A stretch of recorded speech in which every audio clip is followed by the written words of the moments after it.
pot committed is when the pot is laying you such good odds, or you have already committed so many of your chips that your only option is to call no matter what.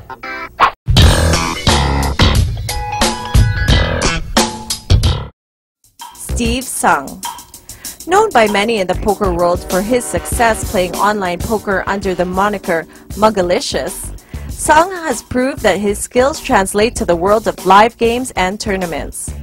A consistent top player in several WPT and WSOP events, his best finish came when he placed second in the 2008 Bay 101 Shooting Star WPT Championship for $585,000. And a fourth place showing at the Doyle Brunson 5 Diamond World Poker Classic in December of 2008, cashing for over $396,000. What are the odds in your favor to still be part of a pot? Well, with me here to discuss how to calculate pot odds is no other than Mr. Muggalicious himself, Mr. Steve Sung. Hi, Steve. How's it going? Good. You know, pot odds, you hear it all the time. How important is it exactly in a poker game?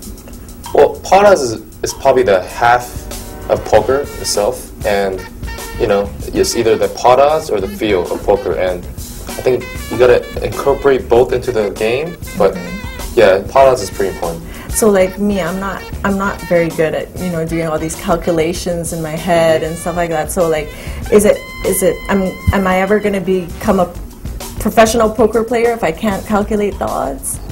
Well, that's simple, because poker there's a lot of luck involved in poker as well. Okay. So in that case, yes, you can still be a great poker player without the pot odds.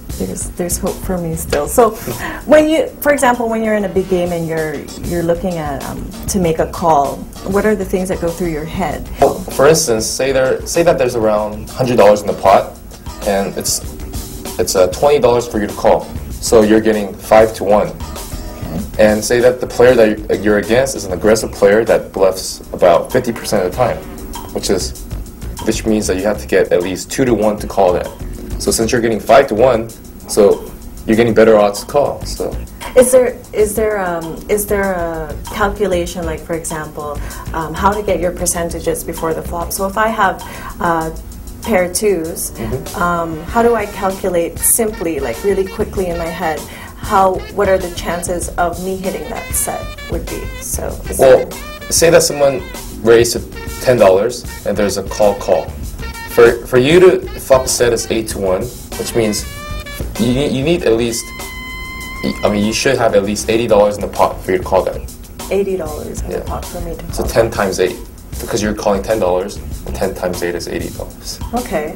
So I always wondered, you know, I see these guys at the table, and, you know, I wonder if they're calculating everything in their head at the table before they do stuff, or do they do things on feel? Like me, women use women's intuition sometimes, and it makes absolutely no sense. So do you need to be a mathematician to be a poker player? You don't have to be a mathematician to be a poker player, because, I mean, with all the luck involved, and if you have, like you said, if you have a great feel, like a woman's feel, you just know when that guy is lying or bluffing to you. And we know that pretty often, so that's why you guys can't read us, because you guys don't understand women. If you go with that the whole tournament, you might win the tournament. Thanks, Steve. So I'm glad to know that I don't necessarily have to be a math wizard to work out these formulas. He's simplified them for me. Thanks so much. Thank you.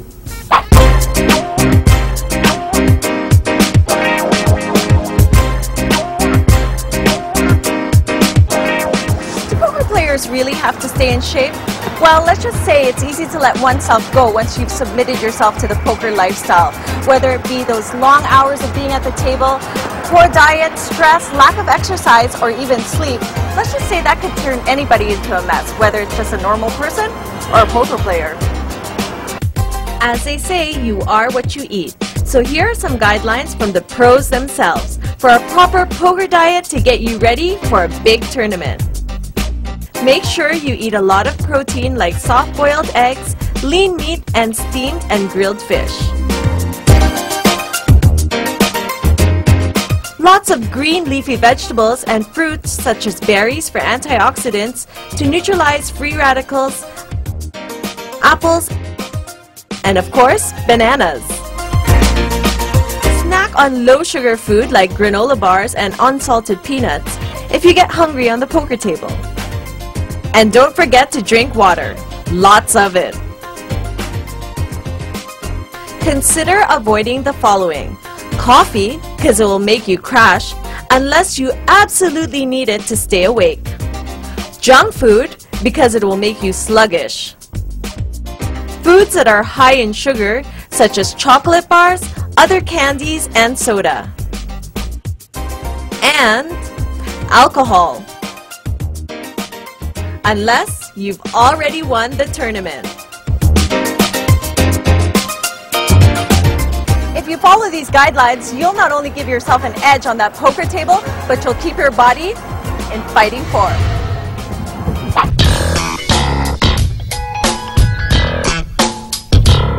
Outs. An out is defined as a card in the deck that will make your hand a winner if it hits the board. For example, if you hold an ace and 5 of spades, and the flop is 2 of spades, 3 of spades, and 6 of diamonds, your number of outs are potentially 15. Now here's why. You have the 9 remaining spades to make a flush, 3 fours, not including the 4 of spades since we've counted that already, to make a straight. And possibly 3 aces, as hitting an ace may also give you the winning hand. Coming up, meet some of the hottest poker babes and find out when the right time to fold is